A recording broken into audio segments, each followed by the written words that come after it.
Hi, my name is Carol and I'm from Innovate Training, and I am the creator and instructor of the SOAR program. And today we're going to talk about moving from the classroom to the kitchen nook. And this is actually video 2. If you haven't checked out the first one, then make sure you do that. We talked about keeping a calendar and keeping a schedule. So today what we're going to talk about is using resources. And if you are one of those students who have transitioned from a classroom model into an online model, which is probably 90% of you out there, because many of the high schools and colleges are now online. So what I've done is I've taken some excerpts from the SOAR program to help you, give you some tips on how to make this transition smoother. So today we're going to talk about resources. As an online student, you may not realize that you have more resources than you realize that you have.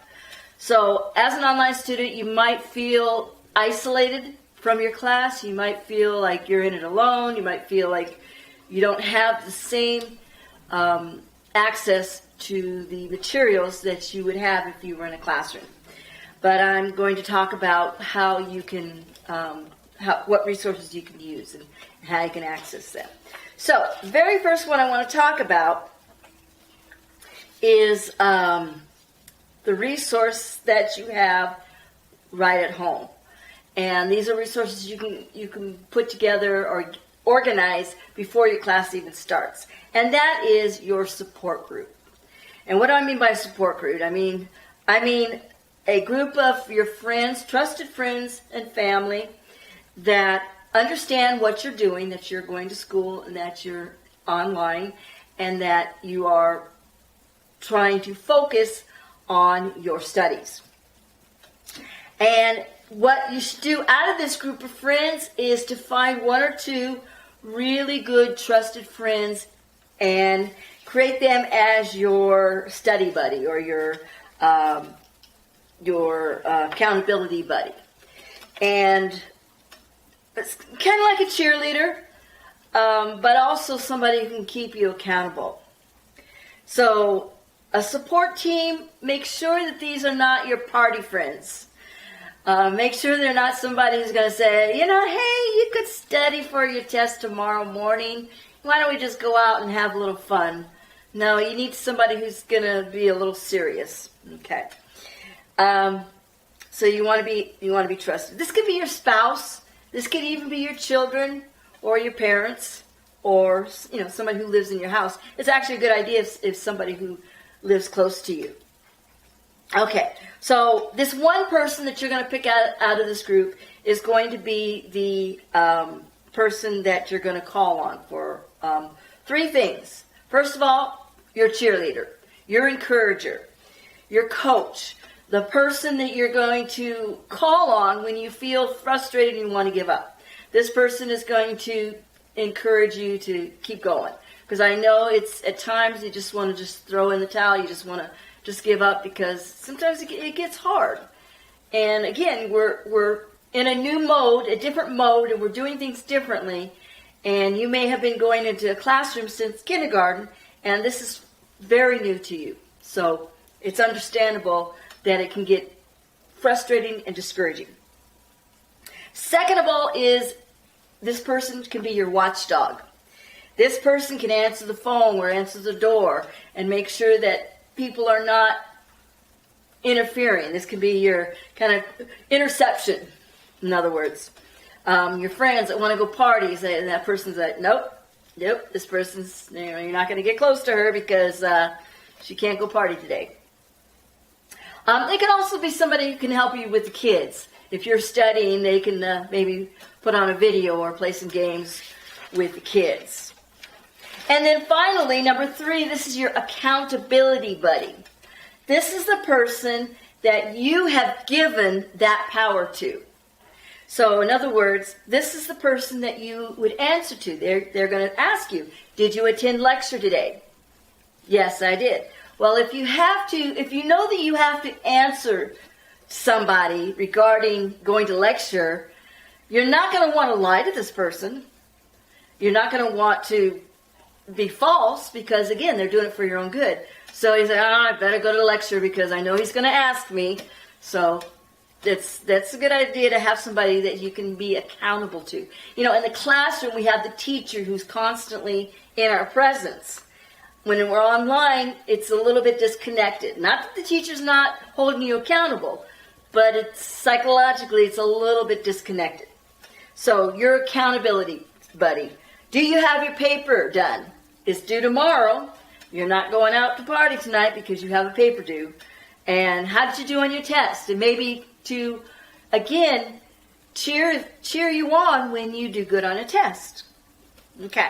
So that's your first resource. Your friends and your one person that you're going to trust as your accountability, your cheerleader, and your watchdog. Okay.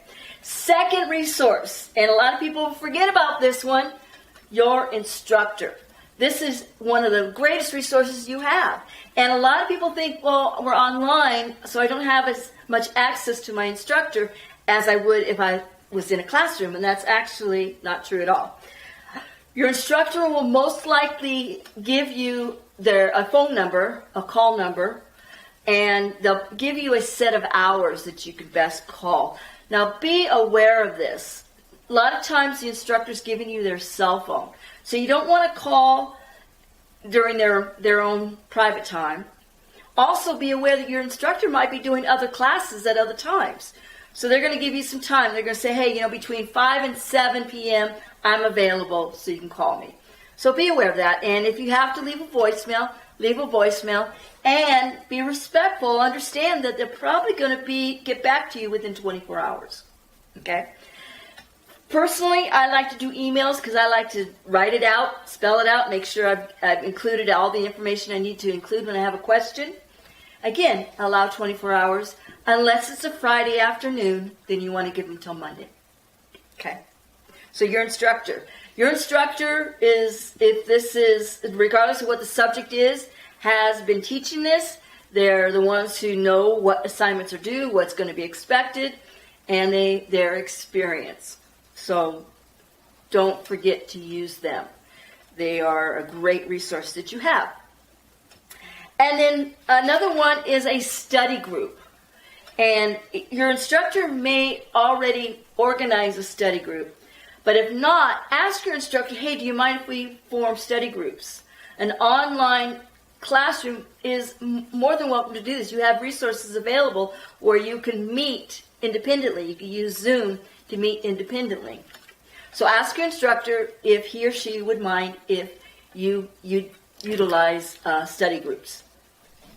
Now in study groups, what you want to be aware of is the different personalities. And remember, a study group is not a marriage.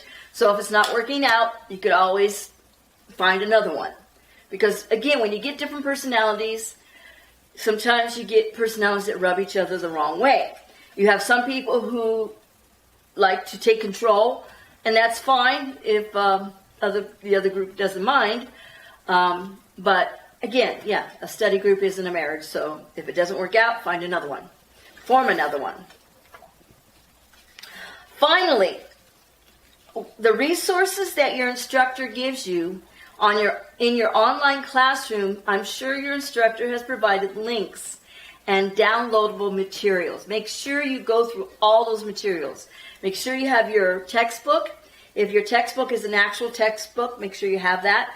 If it's a Kindle, an electronic book, make sure you have that textbook, obviously.